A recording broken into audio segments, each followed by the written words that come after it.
We begin with an eye-opening survey of college students that shows the lengths they are willing to go to get into college. It turns out a sizable percentage of white students in the U.S. are willing to lie.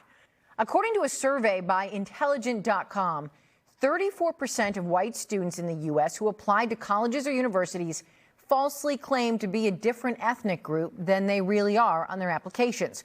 48% of the people who lied claimed to be Native American. 13% said they were Latino. 10% claimed to be black. 9% said they were Asian or Pacific Islander. 77% who lied were accepted. With me now is Beata Williams. Williams has worked in student affairs and admissions at several major colleges, including Columbia and New York University. She's also an expert contributor to Intelligent.com, the group that commissioned this survey. Beata, thanks so much for being here. Absolutely. Thanks for having me. So before we break down the results piece by piece, generally, given your experience with admissions, were you surprised by the results of this survey? I mean, I guess I would say not necessarily, but it wouldn't necessarily be from my experience sitting behind the desk in an admissions office, right? It's more from a human kind of, I guess, understanding of what humans are willing to do to kind of get into places where perhaps they're not, perhaps they want a leg up. You again, have experience in this space, and so you're sort of helping us interpret the results of this survey. The survey found that white students, nearly half who lied, claimed to be Native American. So were they confused about their ethnic background? Did they intentionally lie? Do we know? What's your take on that? You know, these are students who admitted to lying about their backgrounds. So yes, I mean, they intentionally lied. And, you know, my feeling about it is admissions is hyper competitive. And it's getting more competitive with the years. And so people are looking for ways to kind of beat the system if they can. And lying about their heritage is one of the ways that they believe that they can do that. So really, in this survey, if they have admitted to lying, then they knew that they were lying. It wasn't like they were confused about what Native American is. We would have to assume that, yes, as they admitted to lying, yes. The survey found that men were 3 times more likely than women to lie about their race on a college application than women, 48% for men, 16% for women. Tell me what you make of that conclusion. Yeah, very interesting, right? I don't know. I mean, I think that perhaps that's sort of aligned with some of what we're seeing with, you know, entitlement.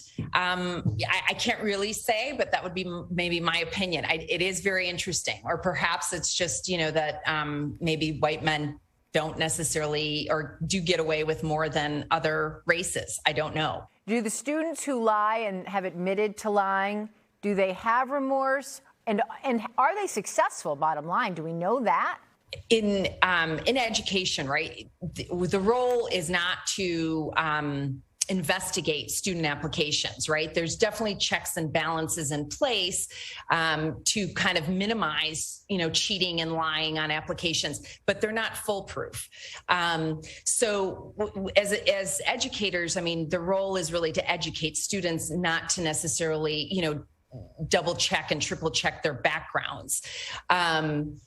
So it's challenging, right, to kind of to do that. And then I don't know whether the students would have remorse. I don't know if they would realize that they're taking spots away from disadvantaged groups, right? Because that's ultimately what is happening when you lie. You know, you're potentially taking a spot away from a disadvantaged group. So yes, I mean, but I don't know whether they really realize that. Let's focus on the right way to get a leg up. What are some legitimate ways that students can boost their chances of getting into colleges? That's a great question. So, you know, I think that just authenticity of, you know, who you are as a person and as a student is really super important.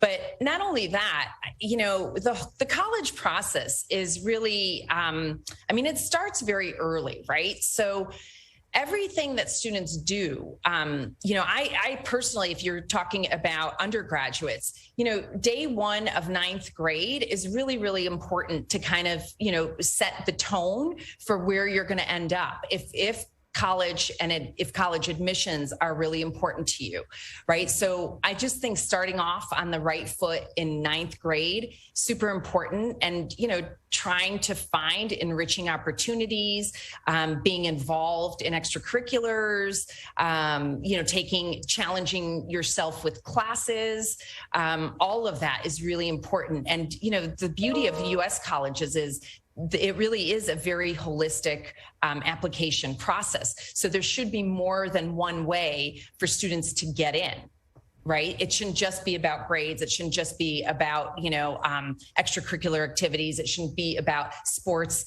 or athletic achievements or, musical talents. I mean, it should really be, students should have a wide range of opportunities that they can present to be admitted to a college.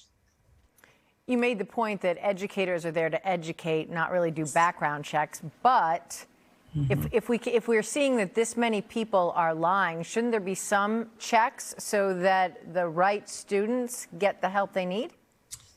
I mean, I would definitely agree with that. I would agree with that. I don't know how, the schools would really do that. But yes, I mean, it would be nice if we could really ensure that students are not lying on applications. But the reality is, it happens. Do you have any idea why this was originally done, why the survey was done? What was the point? Yeah, absolutely. Well, I mean, every fall, right, admissions, especially for parents of senior year students and for the high school students themselves, and quite frankly, for high school college counselors, is a crazy, stressful time. So this is always, I think, on the forefront, of what is happening in a fall semester. It's a topic of high interest. And yes, and just because admissions is so competitive, and even this year is already proving to be competitive, more competitive probably than last year, from what I talked to colleagues, and so from what I'm hearing and seeing in terms of application and admissions numbers already. Beata Williams with Intelligent.com. Thanks so much for being with us. We appreciate your insight. Thank you so much.